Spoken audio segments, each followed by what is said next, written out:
We will be looking a little bit at the issue of maternal mortality in Cameroon. Some estimates say by 2017, 529 deaths per 1,000 live births occurred in Cameroon.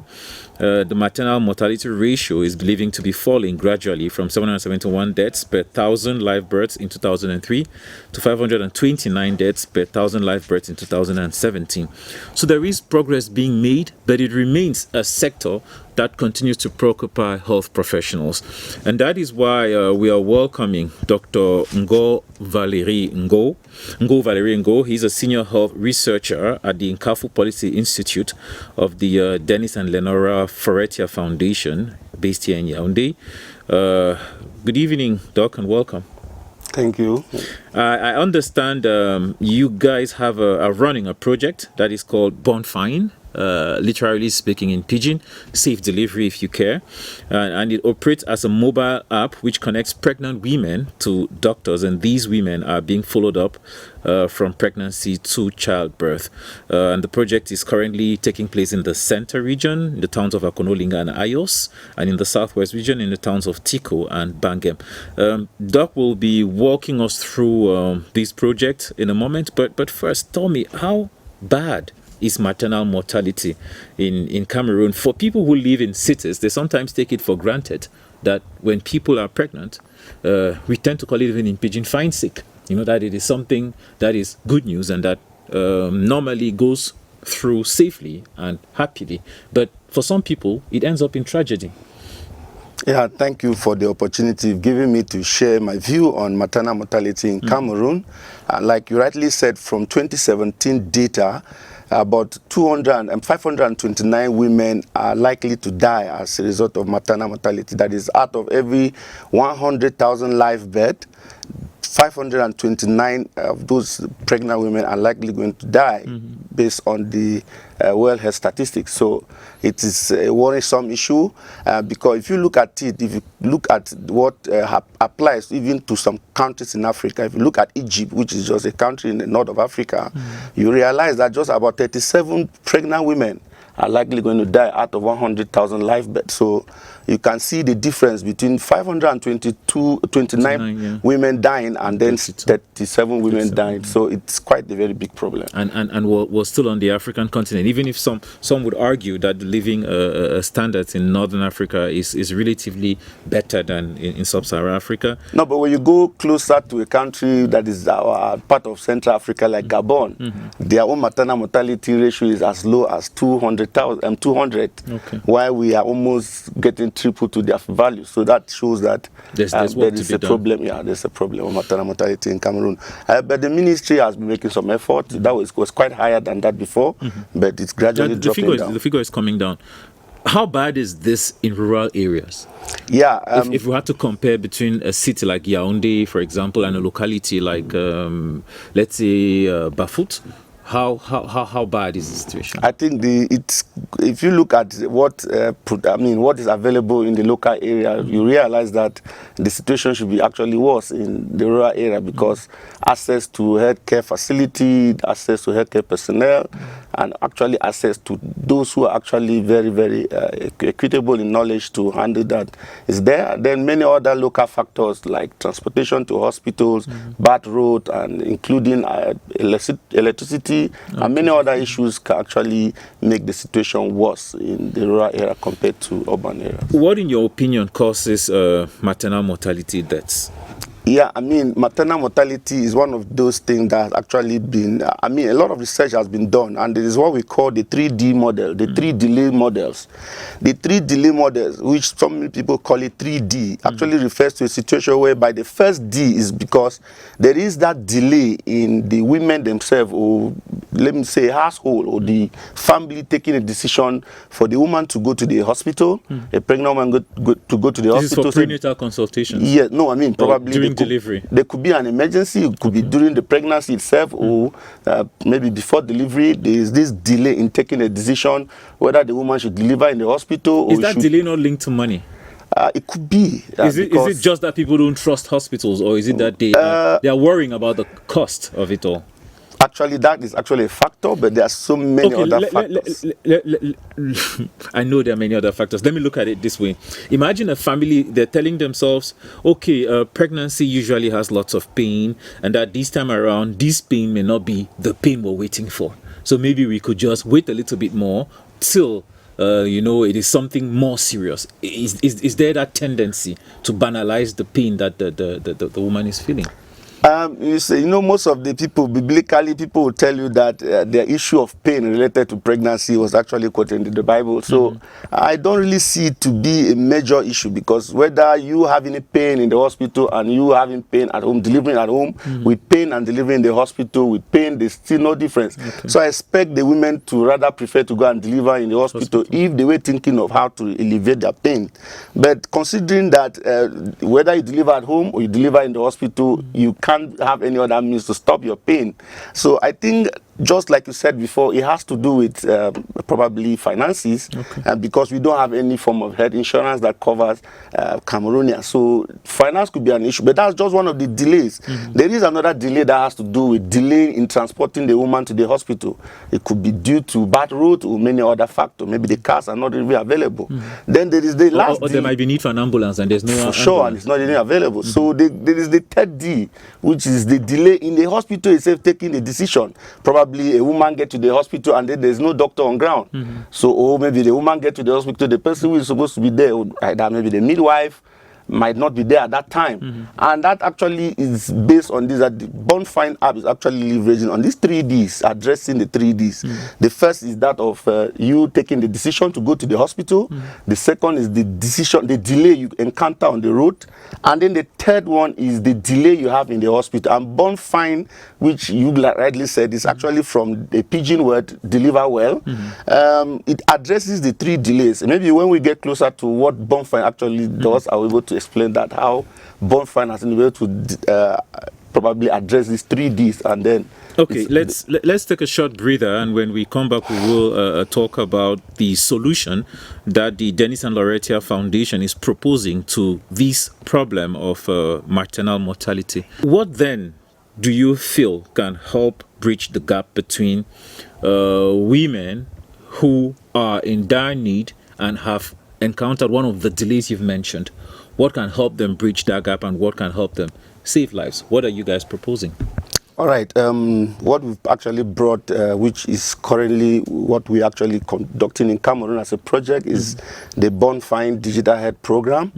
Now, when you look at the 3Ds model, the delay model, which I talk about, what Bornfyne actually does is that it is a digital health application.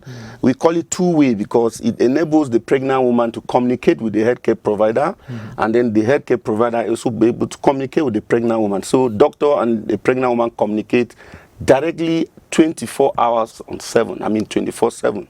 So what Bornfyne does is that all pregnant women within health facilities, where we are actually doing the study presently in Tico, Bangem, Ayos, Akonolinga, we connect them through their Android phone. So you get registered for your antenatal care, and then from your health facility, we install the Bornfyne app, which connects directly to your healthcare provider, and it has 6 features. That's actually the most interesting thing about Bornfyne. It's a kind of remote supervision of pregnant women by the healthcare provider. So when a woman is actually installed into the Bornfyne app, she has ability to listen to family planning messages. She can actually press a signal from her phone if she's in any distress, like emergency. She can actually press a signal from her phone if she needs medical advice. So each time she presses a signal, the signal goes directly to the healthcare provider in the various facilities where Bornfyne is taking place. And then the healthcare provider is expected within 1 or 2 minutes to call the pregnant woman, discuss with the woman on phone, and then if there is any issue that could be handled online, they can actually handle it. But if it requires the woman to come to the hospital and, immediately, Bornfyne has actually helped to address the delay, this delay of transportation going to the hospital. So what Bornfyne does is that if there is an emergency situation with provide the transport means for the woman to be taken from wherever she is to the hospital. And how do we do that? But you can't solve the problem of the road. Yeah, I mean, that is a government issue. So what we do is basically we have transporters that are actually linked. We've actually trained bike riders, taxi men, other private drivers. As soon as a signal comes from a particular health facility, the health care provider assesses the situation. If it is an emergency, he activates the transport system. Whosoever that has actually been assigned to that will automatically use GPS location, GPS information to trace wherever the woman is sending the signal, and then is able to take the woman to the hospital for emergency services. So that you look at least to some extent, it reduces that delay of transportation. And then the third one is, by the time the woman gets to the hospital, because there is already a prior communication, so the facilities, the healthcare providers are already waiting. They know there is a woman that is in emergency distress, and the woman is coming. Yes, so everything is prepared. So the 3Ds, which are actually the major causes of maternal mortality, are actually addressed using the Bornfyne app. So by registering them through the Bornfyne app, we are already giving them that consciousness that antenatal care, you need to register antenatal care on time, and you need to be followed up regularly. And we regularly send them text messages every month. And then a part of that, we attach them to community health workers within their community who check on them at least once or twice per month. So we feel Bornfyne has actually addressed that delay of taking a decision for your antenatal care services. It also addresses the decision for you to travel to the hospital, and then it also prepares the health facilities so that when you come, you won't be a surprise to them. So everything is actually put in place. I have been observing the digital space for a while now, and I've realized that there is a tendency for lots of Cameroonian developers to develop apps that are useful for medical practitioners. How did you get about this particular app, and how different is it from the other ones that exist? I'm thinking of Gifted Mom, for example, which is, in my opinion, pretty similar. Maybe Waspito is a little bit open. It is not as targeted as this one is, but there seems to be more than one app that targets pregnant women. What does Bornfyne do differently from those other ones? Yeah, I mean, it's not a surprise that if you look at most of these apps targeting pregnant women, it's because you see, pregnancy is, maternal mortality is one of those indices that is actually used to assess the strength of a healthcare system. So if you look at the Bornfyne, Gifted Mom, and what you call it, they may look similar, but what particularly Bornfyne has that look a little bit more special to what this other app has is that we have this transporter system where we provide you emergency assistance. We link our transporters to GPS. We train them. We train community health workers. We train healthcare providers. It's just not an app, and it's a free app. I mean, it's more of a project. Yes, and it's going to be free. We actually working with the Ministry of Public Health. It's not going to be. People don't need to buy it. You don't need to. It's going to be facilities who use it, and then we provide other services. The app also has the ability for you to have your voucher system. You can actually keep in your voucher, amount of money, which can help you in the form of insurance, healthcare, and then But I think one interesting thing you can talk about Bornfyne is the introduction of the transport system, which helps to eliminate the I totally agree with you. That is a differentiation. What are your zones of intervention, and what is your choice for these sites? I have looked at the towns in which you're working, Akonolinga and Ayos, Tiko and Bangem. That is still relatively small compared to the demand, I imagine. Yeah, Bornfyne actually is not new. It's not just coming this year. I mean, we started in 2022, April. But the project itself, the pilot study was conducted in Bali, that is in the Northwest region, where women were actually provided with provided with the app. Some had, phones. They also had access to credits that could help them. And then there were also free vouchers for them to go to the hospital. And the success rate was tremendous. So the funders, because the Bornfyne project is actually funded by Grand Challenge Canada, and it is a project that was actually born at the University of Ottawa. So we actually collaborated with the University of Ottawa. I mean, when I say we the Denis Lenora Foretia Foundation. So what actually I'm driving at is that the Bornfyne project, it's kind of, we are extending from the pilot phase to kind of a transition to scale. I could say transition to scale stage 1.